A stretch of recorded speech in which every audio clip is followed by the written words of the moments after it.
Hi, today I'll be reading Exodus 22 to 24 and Psalms 24.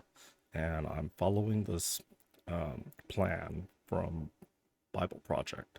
So I'll start with the devotional.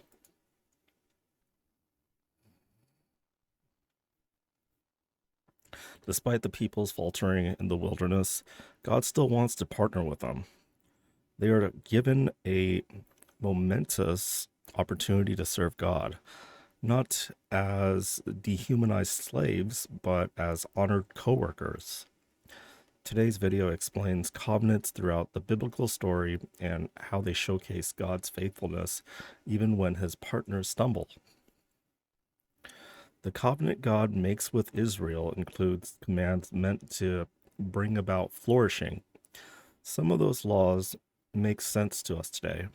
Don't murder, don't steal, don't worship other gods, check.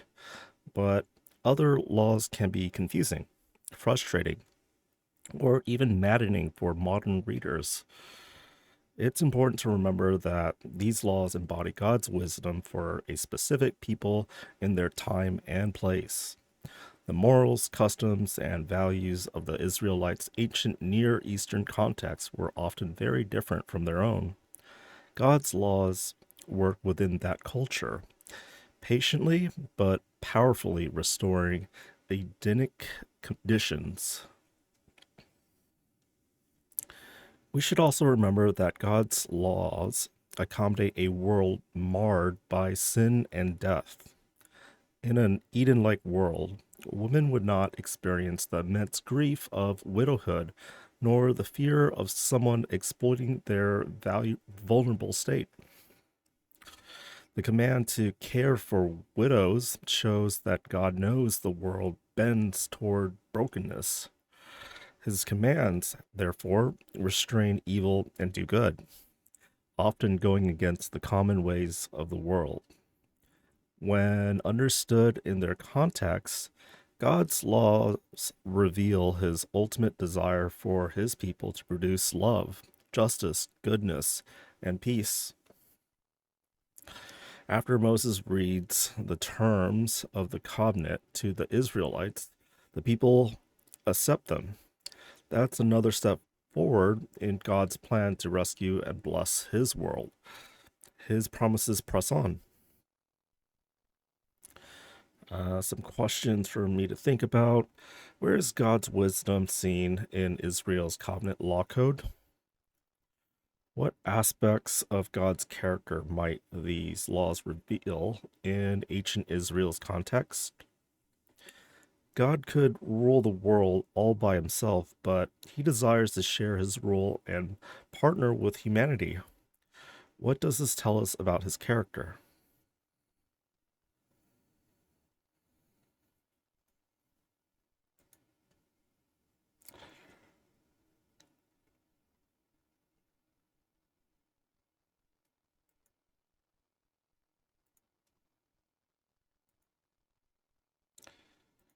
Oops. Need to close this up. If you've been around Christians, you've probably heard of the idea of having a personal relationship with God, which could mean different things in the Bible, like having God as a friend, or your father, or maybe your teacher. But there's one particular way that the Bible talks about this relationship that you find all over. But strangely, we don't talk about it that much, and that's the idea of a partnership with God. A partnership like working alongside someone to accomplish a goal together. Right, and this is actually what you see at the beginning of the Bible. God creates this good world full of all of this potential. And then God appoints these unique creatures, humans, as his partners in bringing more and more goodness out of all that potential. But the humans don't want to partner with God. They rebel and try to create a world on their own terms. And so this broken partnership is the Bible's explanation for why we're stuck in a world of corruption and injustice and the tragedy of death. It's not like there's just one or two humans who have bailed on this relationship. In the story of the Bible, everyone has abandoned the partnership with God. So what God does is select a smaller group of people out of the many, and he makes a new partnership with them called a covenant. And in a covenant, God makes promises and then in exchange asks his partner to fulfill certain commitments. And the purpose of all of this is to somehow use this covenant relationship to renew his partnership with everybody else. Now, there are actually 4 times in the Old Testament that we're told God initiates a covenant relationship with Noah, Abraham, the nation of Israel, and King David.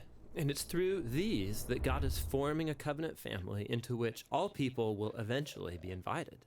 So let's see how these work. The first one is with Noah. So in this story, God has just brought the flood to cleanse the world of humanity's corruption, and Noah and his family are the only ones left. And so God makes a covenant with Noah, saying, listen, I know that humans will continue to be evil, but despite that, I'm not going to destroy it like this again. Instead, the earth will be this reliable place for us to work together. Great. So what does Noah have to do? Nothing. And that's what's so interesting about this first covenant, is that God is promising to be faithful, even though he knows humans won't be. The next time we see God make a covenant is with a man named Abraham.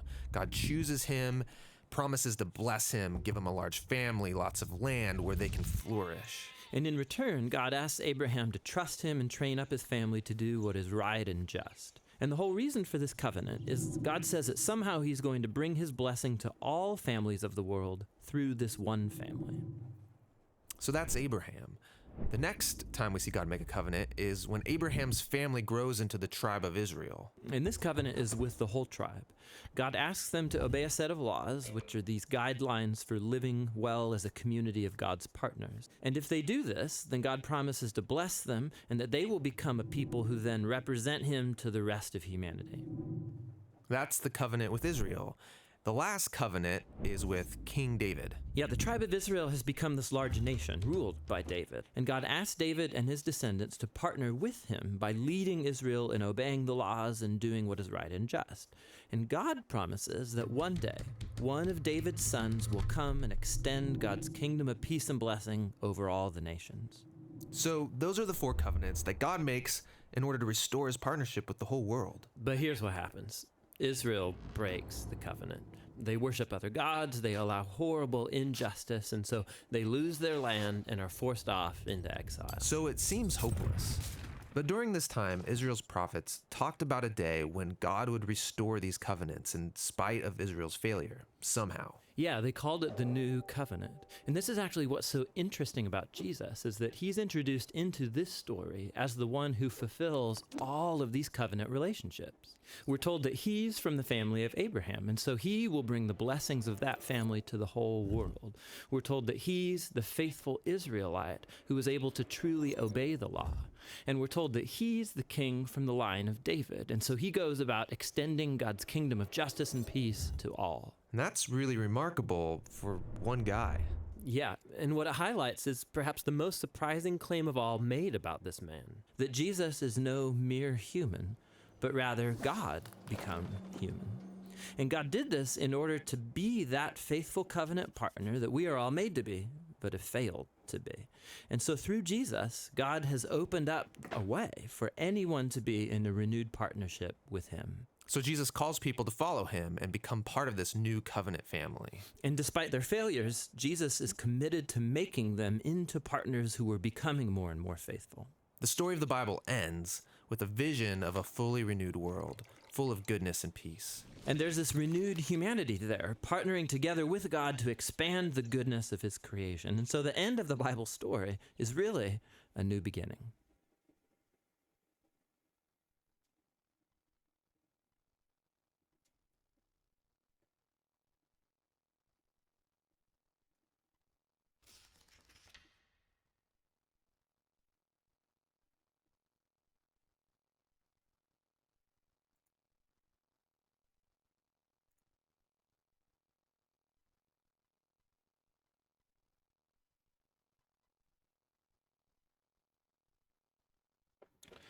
All right, Exodus 22, protection of property.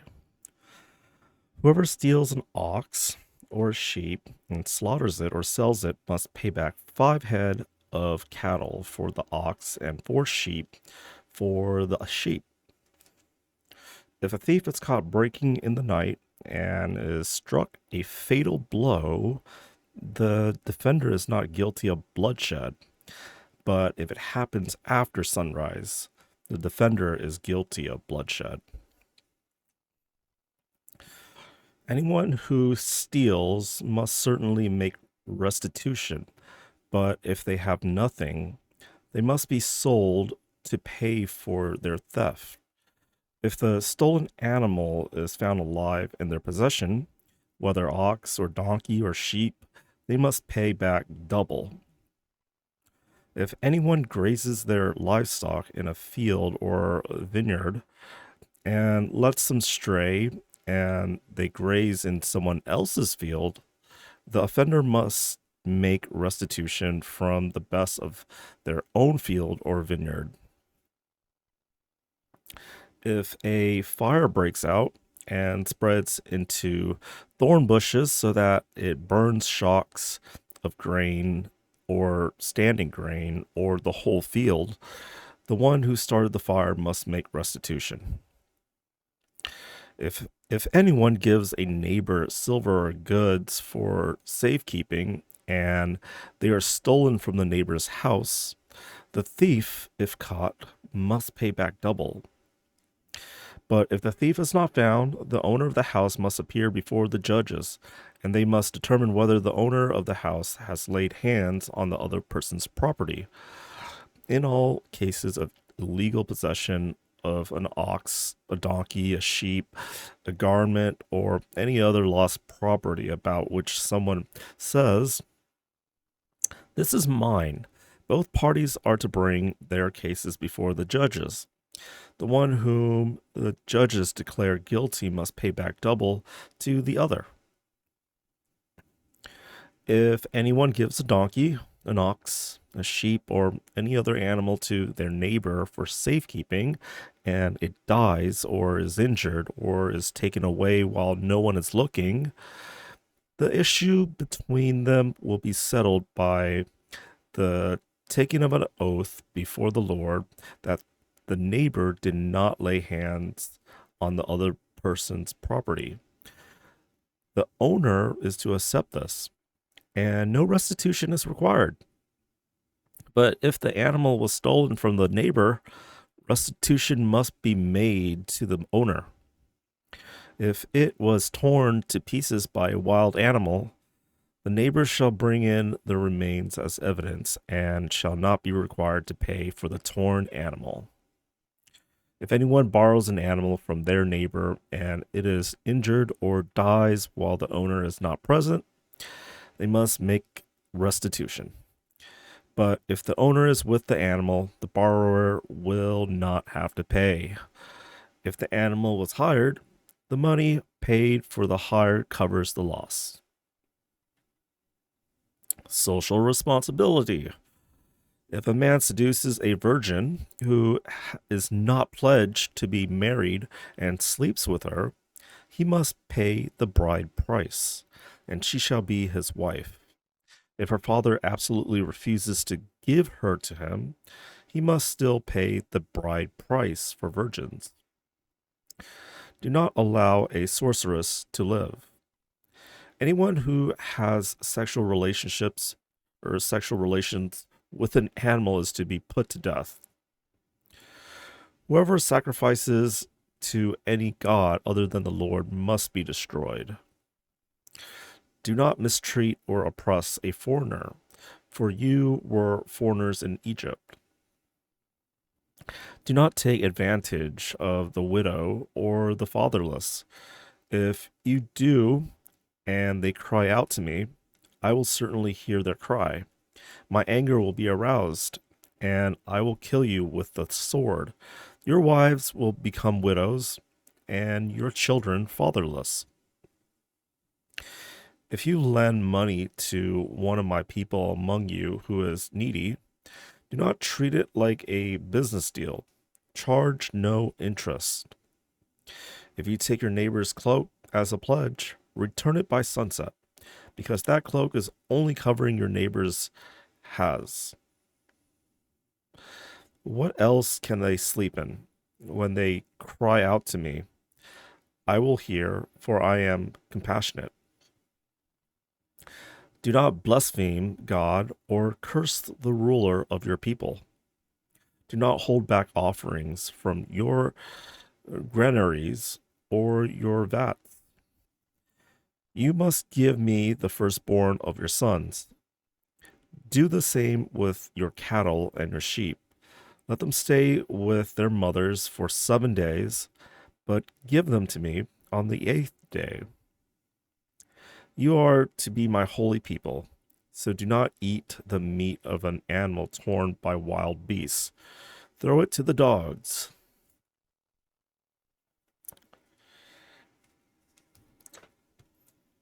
Let's see. There's this giant section here that I'll go through, and another giant section. All right. Cool.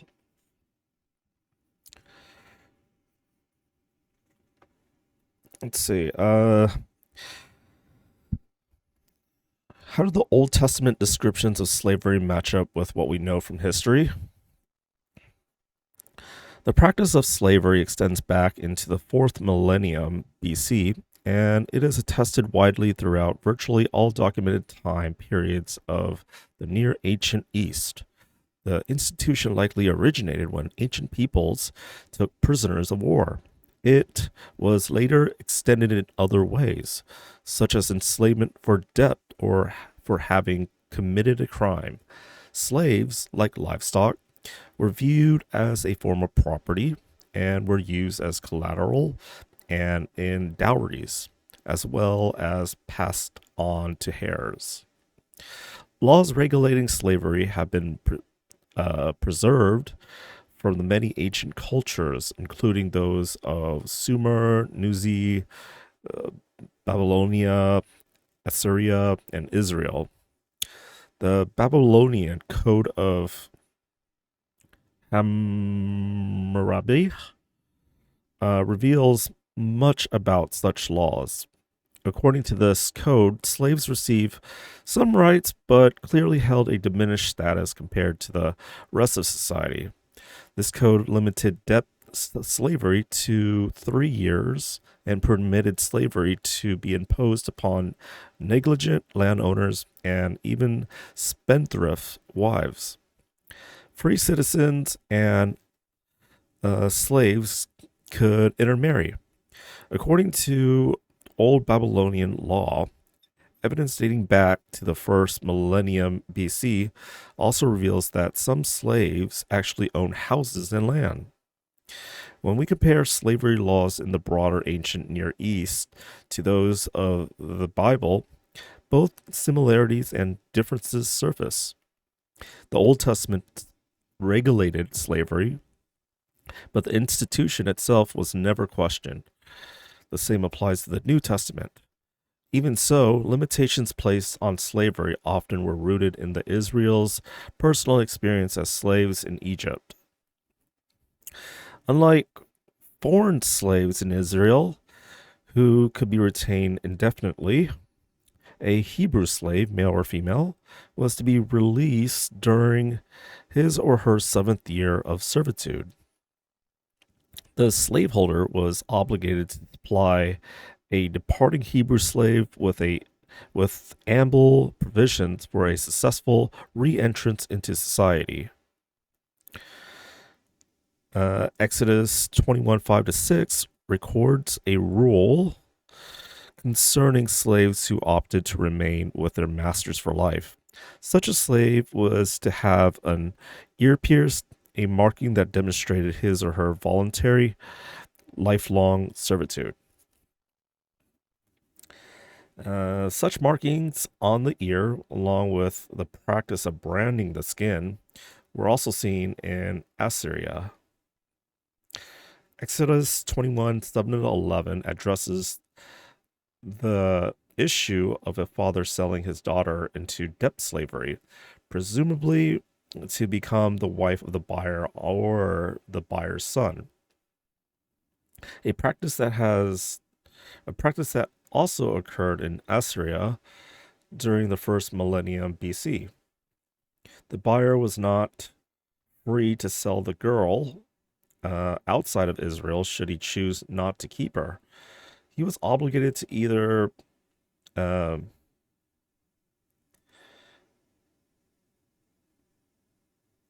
adequately provide her needs or permit her to go free. Thus, the Old Testament law protected not only the virtue of the young woman, but also her socioeconomic situation. The rules of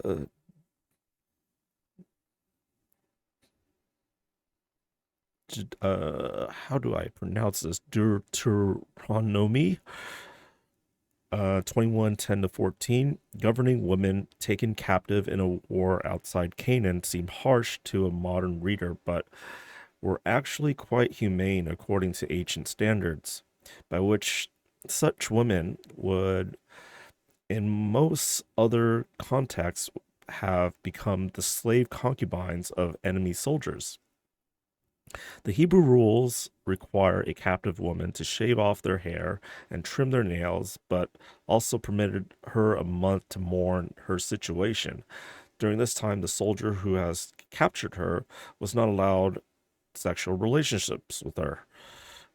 This provision protected the captured woman from rape and gave the Israelite soldier a month long cooling off period during which he could decide whether or not he truly wanted her as his wife.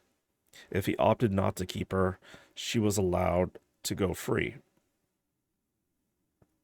Such laws demonstrate the Bible's alignment with the broader Near Eastern cultural idea of slavery, while in most cases uniquely circumscribing the limits of the practice to ensure the more humane treatment of slaves in Israel.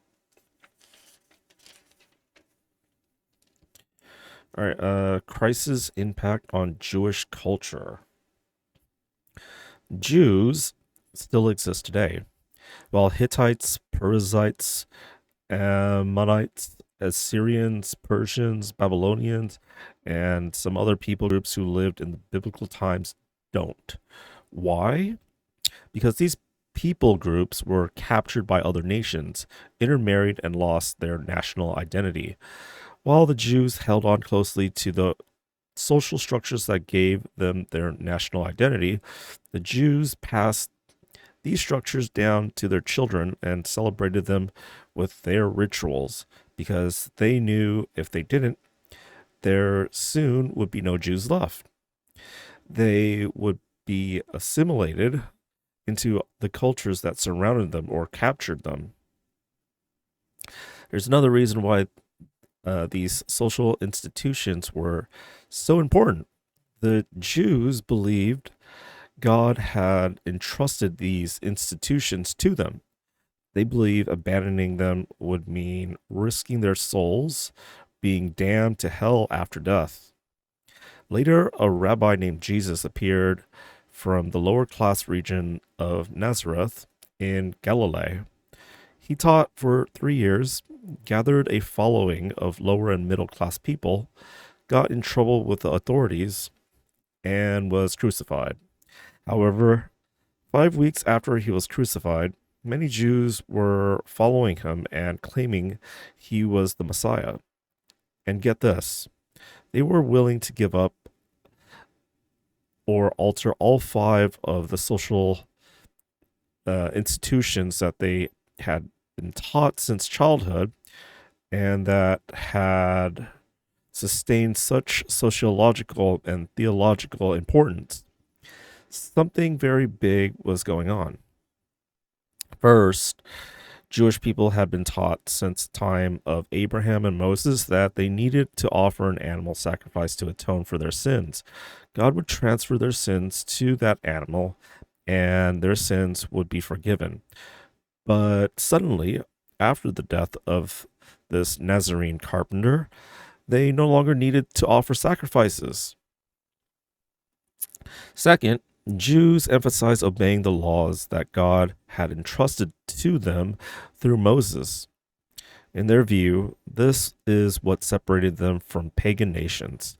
Yet, shortly after Jesus' death, Jews were beginning to say that a person did become a upstanding member of their community merely by keeping Moses' laws. Third, Jews scrupulously kept the Sabbath by doing nothing other than religious devotion every Saturday. This is how they earned right standing with God, guaranteed the salvation of their family, and remained in right standing with the nation. However, after Jesus' death, this 1500-year tradition abruptly changed. These Christians worshipped on Sunday. Why? Because that's when Jesus rose from the dead. Fourth, they believed in monotheism, only one God. While Christians teach a form of monotheism, they say the Father, Son, and Holy Spirit are one God. This is radically different from what the Jews believed. They would have considered it the height of heresy to say someone could be a god and a man at the same time. Yet these followers of Jesus began to worship him as God. And fifth, Christians pictured the Messiah as someone who suffered and died for the sins of the world, whereas Jews have been trained to believe that the Messiah was going to be a political leader who would destroy the Roman armies. How can you possibly explain why, in a short period of time, not just one Jew, but an entire community of Jews was willing to give up these five key practices? The best explanation is this: they had seen Jesus raised from the dead. What's more, they did not do this because they had come up with better ideas. They were very content with the old traditions, but they gave them up because they had seen miracles that they could not explain or that forced them to see the world in a new way. These people didn't simply value tradition. They lived in a period the older in which the older something was, the better it was. In fact, for them, the further back they could trace an idea, the more likely it was to be true. These changes to the Jewish social structures were not casual, minor adjustments. They were absolutely monumental. This was nothing short of a social earthquake, and earthquakes don't happen without a cause.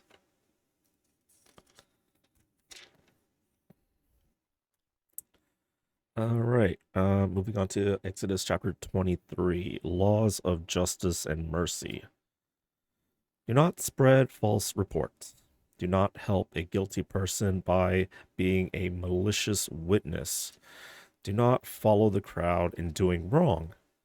When you give testimony in a lawsuit, do not pervert justice by siding with the crowd, and do not show favoritism to a poor person in a lawsuit. If you come across your enemy's ox or donkey wandering off, be sure to return it. If you see the donkey of someone who hates you fallen down under its load, do not leave it there. Be sure you help them with it. Do not deny justice to your poor people in their lawsuits. Have nothing to do with a false charge, and do not put an innocent or honest person to death, for I will not acquit the guilty. Do not accept a bribe, for a bribe blinds those who see and twists the words of the innocent. Do not oppress a foreigner. You yourself know how it feels to be foreigners, because you were foreigners in Egypt. Sabbath laws. For 6 years you are to sow your fields and harvest the crops, but during the 7th year let the land lie unplowed and unused. Then the poor among your people may get food from it, and the wild animals may eat what is left. Do the same with your vineyards and your olive grove. 6 days do your work, but on the seventh day do not work, so that your ox and your donkey may rest, and so that the slave born in your household and the foreigners living among you may be refreshed. Be careful to do everything I have said to you. Do not invoke the names of other gods. Do not let them be heard on your lips.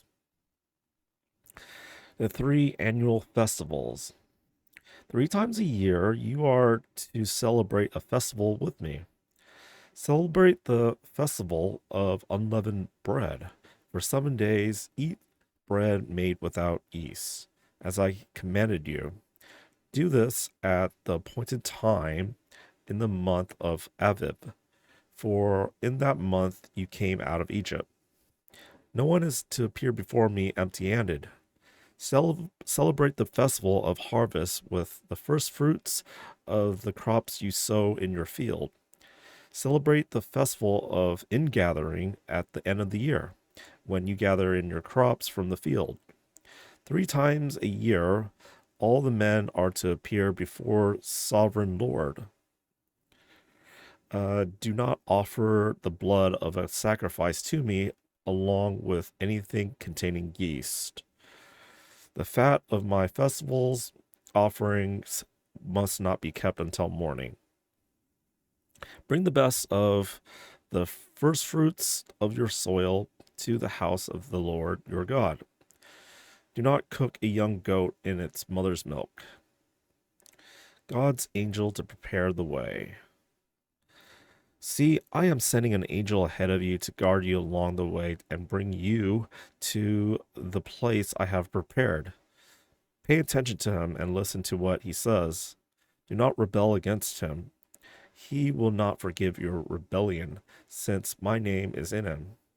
If you listen carefully to what he says and do all I say, I will be an enemy to your enemies and will oppose those who oppose you. My angel will go ahead of you and bring you into the land of Amorites, Hittites, Perizzites, Canaanites, Hivites, and Jebusites, and I will wipe them out. Do not bow down before their gods or worship them or follow their practices. You must demolish them and break their sacred stones to pieces. Worship the Lord your God, and his blessing will be on your food and water. I will take away sickness from among you, and none will miscarry or be barren in your land. I will give you a full lifespan. I will send my terror ahead of you and throw into confusion every nation you encounter. I will make all your enemies turn their backs and run. I will send the hornets ahead of you to drive the Hivites, Canaanites, and Hittites out of your way. But I will not drive them out in a single year, because the land would become desolate and the wild animals too numerous for you. Little by little, I will drive them out before you, until you have increased enough to take possession of the land. I will establish your borders from the Red Sea to the Mediterranean Sea, and from the desert of the Euphrates River. I will give into the hands the people who live in the land, and you will drive them out before you. Do not make a covenant with them or with their gods. Do not let them live in your land, or they will cause you to sin against me, because the worship of their gods will certainly be a snare to you. Chapter 24. The covenant confirmed. Then the Lord said to Moses, "Come up to the Lord, you and Aaron, Nadab, and Abihu, and 70 of the elders of Israel. You are to worship at a distance, but Moses alone is to approach the Lord. The others must not come near, and the people may not come up with them."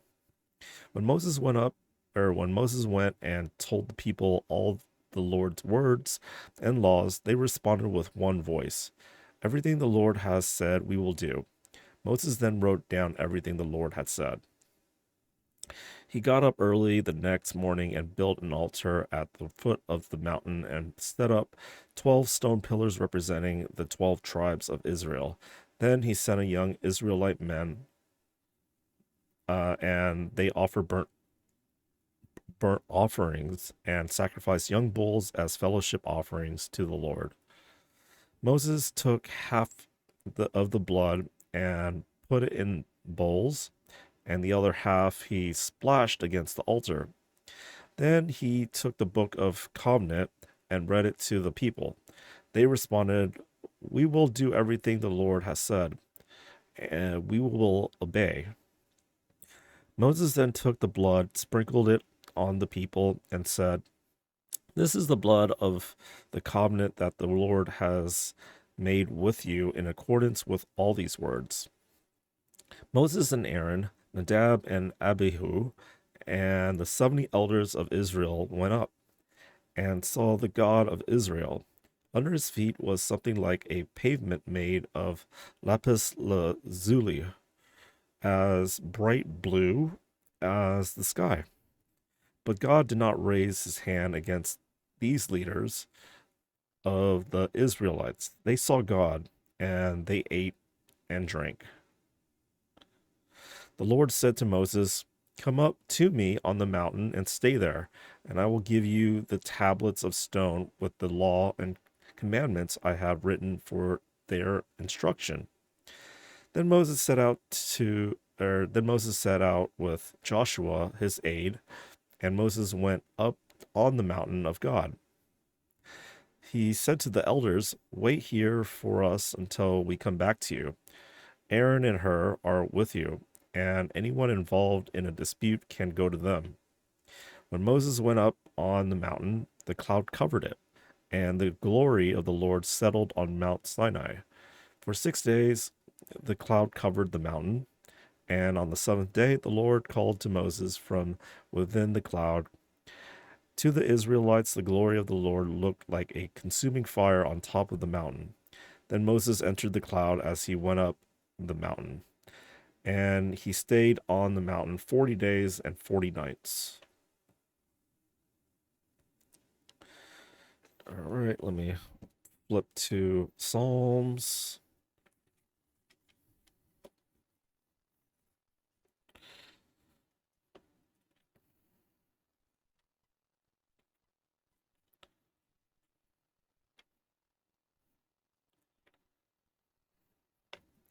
All right, Psalms 24. Of David, a psalm. The earth is the Lord's, and everything in it, the world and all who live in it. For he founded it on the seas and established it on the waters. Who may ascend the mountain of the Lord? Who may stand in his holy place? The one who has clean hands and a pure heart, who does not trust in an idol or swear by a false god. They will receive blessing from the Lord and vindication from God their Savior. Such is the generation of those who seek him, who seek your face, God of Jacob. Lift up your heads, you gates, be lifted up, you ancient doors, that the King of glory may come in. Who is this King of glory? The Lord strong and mighty, the Lord mighty in battle. Lift up your heads, you gates, lift them up, you ancient doors, that the King of glory may come in. Who is he, this King of glory? The Lord Almighty. He is the King of glory. All right, that's it for day 24 of this Bible plan. I may be back tomorrow. Cheers.